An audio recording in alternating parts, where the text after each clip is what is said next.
Mỗi độ xuân về, khi những con đường khác còn chìm trong giấc ngủ, đường hoa xuân Đồng Tháp quê tôi đã bừng tỉnh từ rất sớm. Không phải vì dòng người nô nức, mà vì những đóa hoa đã sẵn sàng đón Tết. Những chậu cúc, vạn thọ được xếp ngay ngắn, hoa nở vàng rực rỡ, nhưng lòng người bán thì lại trĩu nặng những nỗi niềm, chưa dám thảnh thơi hưởng xuân. Cô cậu ơi, mua giùm vài chậu cúc nghe, bông năm nay trổ sớm quá. Lời mời nhẹ tựa gió thoảng, như sợ chỉ một tiếng động lớn cũng khiến cánh hoa giật mình lìa cành. Hoa năm nay trổ sớm, vừa là niềm vui, vừa là nỗi lo canh cánh. Vui vì hoa đẹp, nhưng lo sợ những cánh hoa sớm vội tàn, khi đó xem như Tết của người bán hoa cũng tắt theo. Khách đi xem hoa thì đông, người khen kẻ chê, chủ yếu là mắc quá, bớt chút đi, hay để vòng vòng coi chút xíu ha. Mỗi câu nói vô tình buông ra lại như một cánh hoa vừa rụng trong lòng người bán. Người bán chẳng hề giận, chỉ lặng lẽ cúi xuống, nâng niu chỉnh lại cành hoa vừa bị ai đó lỡ tay làm rụng. Bởi lẽ, với họ, hoa đâu chỉ là một món hàng. Hoa là những giọt mồ hôi của cha, là lưng còng của mẹ, là những trưa nắng cháy và những đêm mưa gió thức canh từng chậu. Ai ai cũng mong Tết, nhưng với người bán hoa, chỉ khi bán hết họ mới dám nghĩ đến Tết cho riêng mình.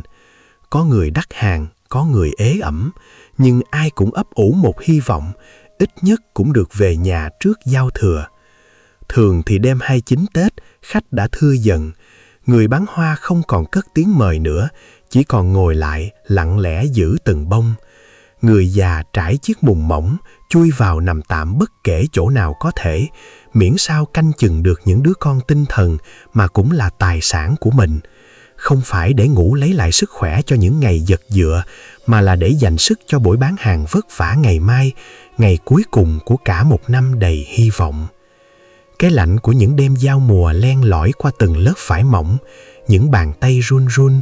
Ngoài kia, hoa vẫn đứng im lìm, chờ đợi thêm một buổi sáng nữa. Người già thì lạnh run, ôm hy vọng cuối cùng vào chiều 30 Tết. Bình trà của ba đã vơi dần theo từng lần chăm nước sôi làm trà nhạt đi, nhưng ba vẫn uống không phải vì ngon, mà là để giữ mình tỉnh táo, canh chừng những chậu hoa. Sợ gió lạnh làm rụng cánh, sợ sương khuya làm héo nụ, sợ sáng mai hoa không còn giữ được vẻ tươi tắn như ban đầu. Mỗi ngụm trà lạc như đổi lấy một đêm thức trắng, hy vọng cho một ngày bán được hoa. Chiếc võng mắc tạm vào hai cây sắt dựng quầy, đong đưa giữa trời. Thằng em nằm đó, lưng cong lại theo nhịp võng.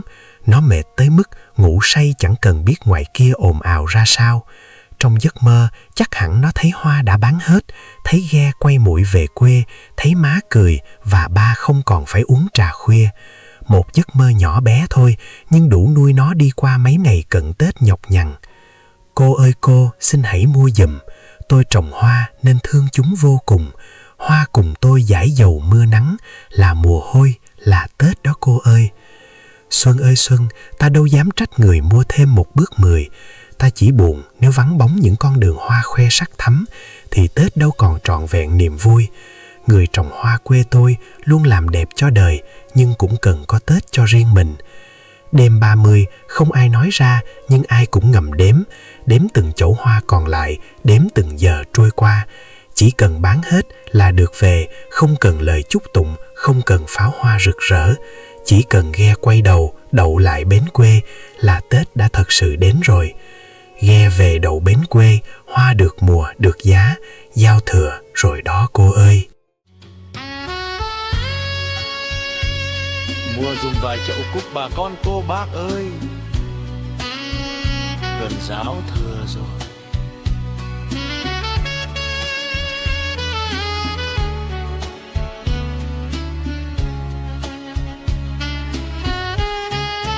Cô ơi cô, xin hãy mua dùm. Tôi trồng hoa nên thương chúng vô cùng.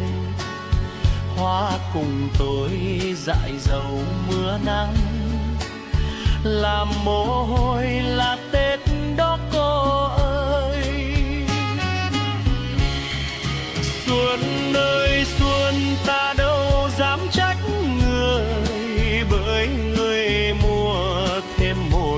lượt 10. Ta chỉ buồn nếu ngày xuân vắng bóng, một đường hoa khoe sắc Tết còn vui. Người trồng hoa quê tôi luôn làm đẹp cho đời, nhưng cùng cần có Tết ghé về đâu bên quê. Nhà rộn vang tiếng cười bán hết chiều 30. Ghé về đậu bên quê, hoa được mơ đợt ra giao thừa rồi cô ơi.